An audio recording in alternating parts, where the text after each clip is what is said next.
स्वागत है आपका। मैं हूं आपके साथ अमित गर्ग शुक्ला और आप देख रहे हैं अपनी ढपली अपना राग। आज की अपनी ढपली अपना राग लखनऊ के गोमती रिवर फ्रंट से, क्योंकि आज सदन के भीतर उत्तर प्रदेश का बजट पेश किया गया जिसे महाबजट कहा जा रहा है। वित्त मंत्री सुरेश खन्ना ने 6.15 लाख करोड़ का बजट पेश किया और यह कहा कि उत्तर प्रदेश के समग्र विकास का बजट है। हमने महिलाओं को, युवाओं को, किसानों को, सबको फोकस में रखा है।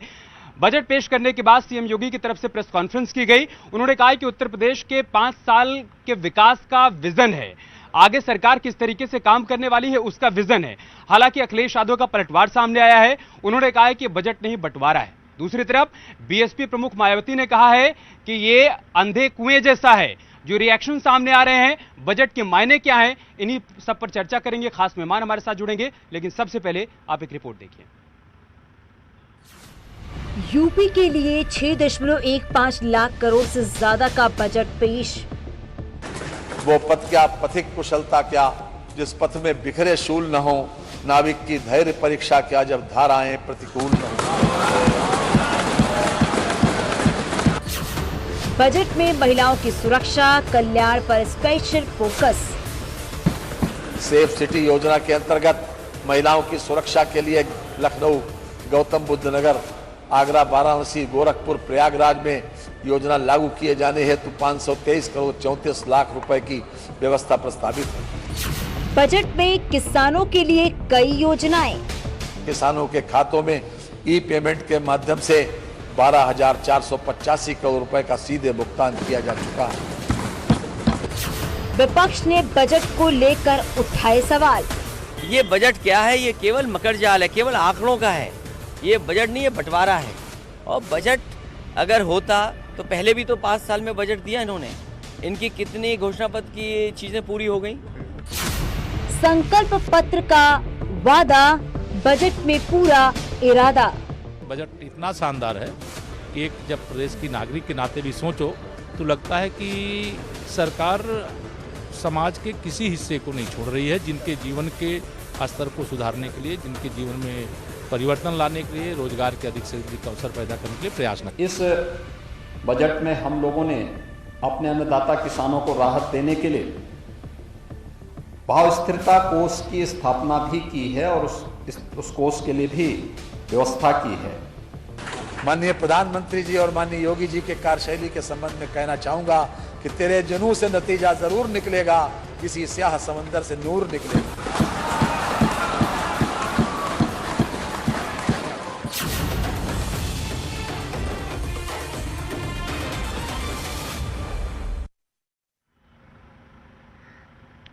और बजट पर चर्चा के लिए हमारे साथ खास मेहमान जुड़ रहे हैं। भारतीय जनता पार्टी से कौशलकांत मिश्रा जी हमारे साथ जुड़ चुके हैं, प्रवक्ता हैं बीजेपी के। कीर्ति निधि पांडे हमारे साथ जुड़ेंगे, प्रवक्ता हैं समाजवादी पार्टी के। कुणाल गुप्ता भी हमारे साथ जुड़ेंगे, आप अर्थशास्त्री हैं।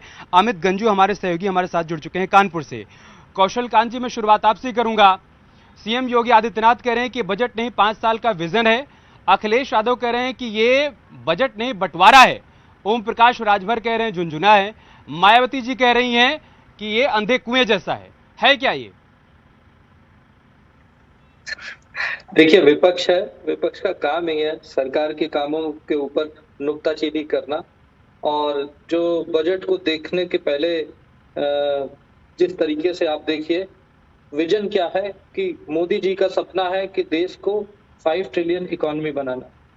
उस सपने को साकार करने के लिए योगी जी ने सपना देखा है कि अगले 5 साल में प्रदेश को 1 ट्रिलियन इकोनॉमी का प्रदेश बनाएंगे और मोदी जी के हाथों को मजबूत करेंगे। उसके अलावा अगर आप देखें कि 37 साल के इतिहास में पहली बार भारतीय जनता पार्टी एक ऐसी पार्टी है जो दूसरी बार बजट पेश कर रही है 6 साल में। यानी कि विपक्ष हमारे साथ हो न हो, देश की जनता, प्रदेश की जनता हमारे साथ है। और जैसा कि आपके उसमें भी कहा गया कि वह पथ क्या, पथिक कुशलता क्या, जिस पथ पर बिखरे शूल न हो, नाविक की धैर्य परीक्षा क्या, जब धाराएं प्रतिकूल ना हो। तो विपक्ष का प्रतिकूल होना हमें और शक्ति देता है, हमारे कामों में और निखराव लाता है और बढ़िया से काम करने की एक जज्बा देता है। अगर कुछ एग्जाम्पल देना चाहें, आप ये समझिए कि हिंदुस्तान में गन्ना भुगतान में उत्तर प्रदेश नंबर 1, हिंदुस्तान में किसान सम्मान निधि देने में उत्तर प्रदेश नंबर 1 है। आप ये समझिए कि 1,72,000 करोड़ का रिकॉर्ड गन्ना भुगतान हुआ, पूरे हिंदुस्तान में किसी राज्य में कभी नहीं किया। इन्वेस्टमेंट समिट हुई थी, आपको याद होगा 2018 की, जो ये कह रहे हैं ना कि कुछ होता नहीं, मैं उसका एग्जाम्पल दे रहा हूं कि 2018 की जो इन्वेस्टमेंट समिट हुई थी, जिसमें हमने बताया था कि 4.68 लाख करोड़ का निवेश हुआ है, जिसमें से अब आज की सिचुएशन ये है जिसमें 3 लाख करोड़ के निवेश के ऊपर क्रियान्वयन चालू हो गया। ये विभिन्न चरणों में है, तो एक दिन में नहीं होता, निवेश होता है, फैक्ट्रियां आती हैं। आप ये समझिए ना, इसको ऐसे समझ सकते हैं। तो बार बार कहते हैं कि आप सिर्फ एमओयू साइन करवाते हैं, उस पर समाजवादी पार्टी कहती है कि आप सिर्फ एमओयू साइन करवाते हैं, धरातल पर कुछ उतरता है नहीं। उसी को एग्जाम्पल दे रहा हूं कि 4,68,000 करोड़ का निवेश हुआ था, जिसमें से 3 लाख करोड़ की योजनाएं धरातल पर क्रियान्वित होने के चरणों में है, विभिन्न चरणों में है। तो ये इसीलिए बताया क्योंकि वो कहते हैं ना कागजों में रहता, तो धरातल पे आ रहा है। और एक चीज ये समझिए कि अगर ऐसा नहीं होता तो ईज ऑफ डूइंग बिजनेस जो हम नहीं रेट करते, उस रैंकिंग में उत्तर प्रदेश दूसरे स्थान में कैसे आता। तो विपक्ष का काम है विपक्ष इस तरह की बातें करना। कीर्ति निधि पांडे हमारे साथ जुड़ जाएंगे तो उनसे जवाब लेंगे, लेकिन पहले अमित गंजू से एक बार अपडेट लेते हैं। अमित, कानपुर से कैसी प्रतिक्रिया है इस बजट को लेकर? कानपुर में मेट्रो का संचालन हो रहा है, लेकिन उसका और विस्तार हो पाए, सही तरीके से उसका संचालन हो पाए, इसके लिए भी बजट में व्यवस्था की गई है। क्या कह रहे हैं कानपुर के लोग? देखिए, इस बजट के आने के घोषणा होने के बाद से शहरवासी अतोत्साहित दिख रहे हैं। मेरे साथ हर वर्ग के लोग हैं। मैं अपने कैमरामैन से कहूंगा पहले तो कैमरा पैन फोकस करें। इसमें व्यापारी वर्ग के लोग हैं, कुछ वो लोग हैं सर्विस क्लास हैं, कुछ लोग हैं जिनकी इंडस्ट्रीज हैं, कुछ वो लोग हैं जो फुटकर व्यापारी हैं, कुछ वो लोग हैं जो आउट से जिनका। सर, अगर हम आप ही से शुरुआत करें कि मेट्रो के लिए भी एक प्रावधान रखा गया है, इसमें उसके भी एक्सटेंशन का विस्तार की बात है, क्या कहेंगे सर आज बजट के बाद? देखिए, हमारे कानपुर महानगर में मेट्रो के लिए तो ऐतिहासिक कार्य हो ही रहा है और 1/3 कार्य पूरा हो गया। बाकी जो कार्य चल रहा है वो भी बहुत तेजी से हो रहा है और योगी जी ने जो इसको और एक्सपेंशन दिया है वो सराहनीय है, उसके लिए मैं उनकी प्रशंसा करना चाहूंगा। अच्छा सर, हम आप आगे आइए, हम आप तक जाना चाहेंगे कानपुर के लिए क्या फोकस आपके जहन में, अगर एटीएस की जैसे आप बात कर रहे थे? देखिए, एटीएस के हेड ऑफिस या उनके मतलब यहाँ पर जो भी बेस बनाने के लिए जो प्लानिंग की गई है वो कानपुर के लिए बहुत ज़्यादा महत्वपूर्ण है, क्योंकि पिछले कुछ सालों में कानपुर के अंदर आतंकवादी और देश विरोधी गतिविधियों को लेकर जो षड्यंत्र रचे गए और जो छुपी हुई ताकतें थीं वो बहुत बड़ी मात्रा में थी और जिनको समय समय पर आइडेंटिफाई करके पकड़ने का भी काम हुआ। लेकिन अब जब एटीएस का जब यहाँ पर मुख्यालय हो जाएगा या एक बेस कैंप हो जाएगा तो इन घटनाओं पर समझिए कि लगभग 100 में 95-98% तक नियंत्रण लग जाएगा, क्योंकि जो भी इनके लोकल कैरियर्स होते हैं जो इधर से उधर इन चीज़ों को करते हैं, जो हमारे जो भी सुरक्षा तंत्र से जुड़ी हुई जितनी भी चीज़ें हैं उन चीज़ों को वो देश विरोधी लोगों तक पहुंचाते हैं। इन सब चीज़ों में बहुत नकेल कसने का जो है मतलब एक व्यवस्था हो जाएगी और शहर की सुरक्षा, राष्ट्र की सुरक्षा, प्रदेश की सुरक्षा के लिए एक बहुत बड़ा कदम होगा। और सर, आप इस तरफ आइए, आप व्यापार मंडल से जुड़े, आपकी चेहरे की हंसी कुछ कहना चाह रही है, बताइए क्या कहना चाहते हैं कि व्यापारी हैं, व्यापारी के चेहरे की हंसी के पीछे बहुत रहस्य होता है। आपकी जो सरकार ने बजट दिया है बहुत ही खूबसूरत है, हर वर्ग के लिए, महिलाओं की सुरक्षा को लेकर के और एटीएस के सुरक्षा को लेकर के और विकास के लेकर के, मेट्रो जैसे कई कार्यों को लेके। लेकिन जो सबसे बड़ी चीज है 500 करोड़ रुपए का बजट उद्योगों के लिए जो सरकार ने किया है, मैं उद्योग नगरी कानपुर की ओर से इस सरकार का बहुत बहुत धन्यवाद करना चाहूंगा जो उन्होंने उद्योगों के लिए इतना सोचा था कि देश का विकास उद्योग पे ही होता है। ये उद्योग नगरी की ओर से उनको जी देखिए, मैं आपको दिखाना चाहूंगा कि हर वर्ग, अभी तमाम ऐसे वक्ता और जरूर, लेकिन जो इनिशियल पार्ट है औद्योगिक नगरी कानपुर में जो मेट्रो का एक्सटेंशन है वो एक हर्ष का विषय है। एटीएस का जो कैंप की सकारात्मक रिएक्शन है, सकारात्मक रिएक्शन है। हम आपके पास आएंगे अमित, फिर से आएंगे, फिर से रिएक्शन लेंगे। कुणाल गुप्ता जी हमारे साथ जुड़ चुके हैं, आप अर्थशास्त्री हैं। कुणाल गुप्ता जी, सरकार तो पीठ थपथपा रही है, कह रही है कि ऐसा बजट कभी पेश हुआ नहीं, लेकिन विपक्ष उस पर सवाल खड़े कर रहा है। एक अर्थशास्त्री के तौर पर कैसे देख रहे हैं आप इस बजट को? क्या वाकई ये 5 साल के विजन वाला बजट है?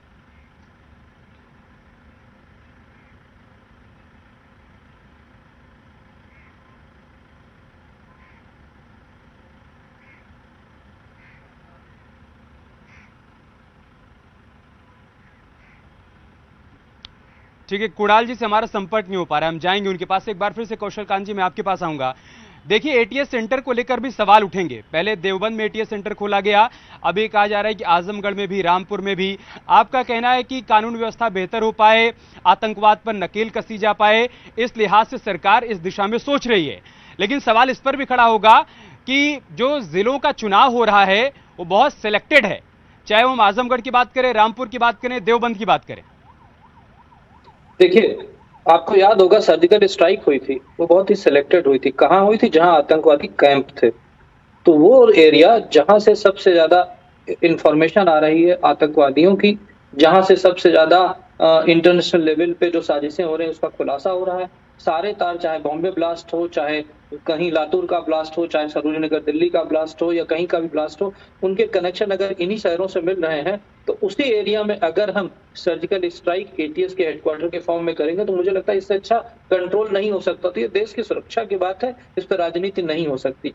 तो एटीएस का हेडक्वार्टर उत्तर प्रदेश के अलग अलग जगहों पे खुलना ये दर्शाता है कि हम देश की सुरक्षा, कानून की सुरक्षा के लिए कितना सेंसिटिव है और कितने सीरियसनेस से हम काम कर रहे हैं। और ये देखिए ना, एक तरफ कानून व्यवस्था की बात जब हम करते हैं तो आज योगी जी की सरकार की तारीफ पूरा भारतवर्ष कर रहा है, और उनका बुलडोजर सिर्फ उत्तर प्रदेश में ही नहीं, उत्तर प्रदेश से निकल करके दिल्ली में आ गया है, आसाम तक पहुंच गया है, और जगहों में पहुंच रहा है। तो ये कानून व्यवस्था की बात होती है।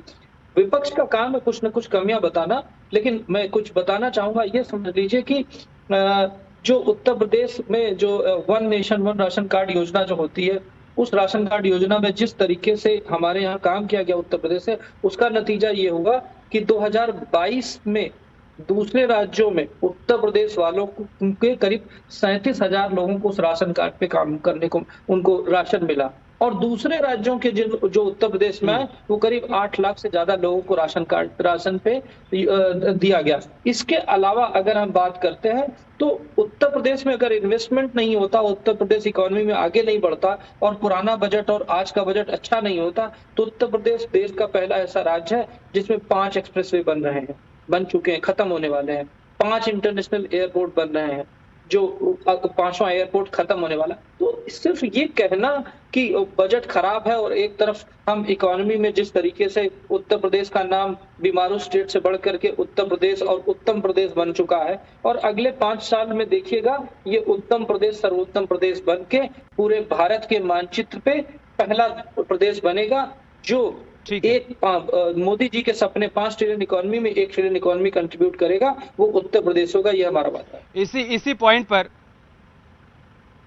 इसी पॉइंट पर मैं जवाब लूंगा अमित से, लेकिन उससे पहले अनुपम के पास चलते हैं।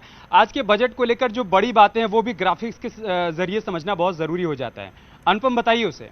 बिल्कुल अमित, तो जाहिर तौर पर किसानों के लिए, गन्ना किसानों को पूरा भुगतान 1,72,745 करोड़ रुपए का भुगतान यहां पर, ये जो आंकड़े हैं वो हम बता रहे हैं। पीएम किसान सम्मान निधि 2.55 करोड़ किसानों को लाभ, किसानों के खातों में 42,565 करोड़ रुपए ट्रांसफर किए गए हैं। मुख्यमंत्री कृषक दुर्घटना कल्याण योजना, कृषक दुर्घटना कल्याण के लिए 650 करोड़ रुपए, ये किसानों के लिए क्या है वो हम आपको बिलाल बता रहे हैं कि 1,72,745 करोड़ का भुगतान यहां पर किया गया है। 2.55 करोड़ किसानों को सम्मान निधि यहां पर दी गई है। किसानों के लिए कदम सरकार ने उठाए हैं, और साथ ही साथ सबसे महत्वपूर्ण बात यह कि इस महाबजट में 42,565 करोड़ खातों में गए हैं। रोजगार की अगर हम बात करें इस पूरे मसले में, तो रोजगार को लेकर के भी सरकार ने इस बजट में कदम उठाए हैं। सबसे महत्वपूर्ण बात यह है कि इन्वेस्टर समिट से 75 करोड़ का निवेश, यहां पर 75 करोड़ रुपए का निवेश इन्वेस्टर समिट से रोजगार के लिए सरकार ने यहां पर एक कदम उठाए। और सबसे महत्वपूर्ण यह है कि 15,000 लोगों को रोजगार संभव इसके जरिए होगा, ऐसा सरकार का यहां पर दावा है। ये रोजगार के लिए कदम उठाए गए हैं। लगातार हम देख रहे हैं कि इन्वेस्टर समिट और तमाम तरीकों से 4 लाख लोगों को रोजगार का लक्ष्य यहां पर सरकार ने रखा है। इन तमाम योजनाओं और समिट के जरिए जिस तरीके से लोग इसके साथ जुड़ेंगे और उनको रोजगार मिलेगा। ओडीओपी के लिए 1.56 लाख करोड़ रुपए, यानी कि वन डिस्ट्रिक्ट वन प्रोडक्ट, जो सरकार की महत्वाकांक्षी स्कीम है, उसको लेकर के यहां पर ओडीओपी के लिए यह बजट रखा गया है। और सबसे महत्वपूर्ण यहां पर यह है कि किस तरीके से सुरक्षा व्यवस्था पर उत्तर प्रदेश विशेष सुरक्षा बल का गठन यहां पर करने की बात कही है। उत्तर प्रदेश विशेष सुरक्षा बल, और सबसे महत्वपूर्ण यह सुरक्षा में यूपीएसएसएफ के लिए 276.6 करोड़, ये भारी भरकम राशि यूपीएसएसएफ के लिए यहां पर बजट में एलोकेट की गई है। सुरक्षा के मसले पे आपको बता दें कि डायल 112 के लिए 730 करोड़ रुपए, इसको लेकर लगातार सियासत भी होती रही है। 112 उसको लेकर के 730 करोड़ रुपए, और सुरक्षा के साथ साथ महिलाओं पे और तमाम स्वास्थ्य सेक्टर पर भी खास फोकस यहां पर योगी आदित्यनाथ की सरकार ने किया है। लगातार हम बने हुए आपके साथ, रुक रहे एक छोटे से ब्रेक के लिए। ब्रेक के बाद चर्चा अब जारी रखेंगे और तमाम पहलुओं पर भी बातचीत करेंगे।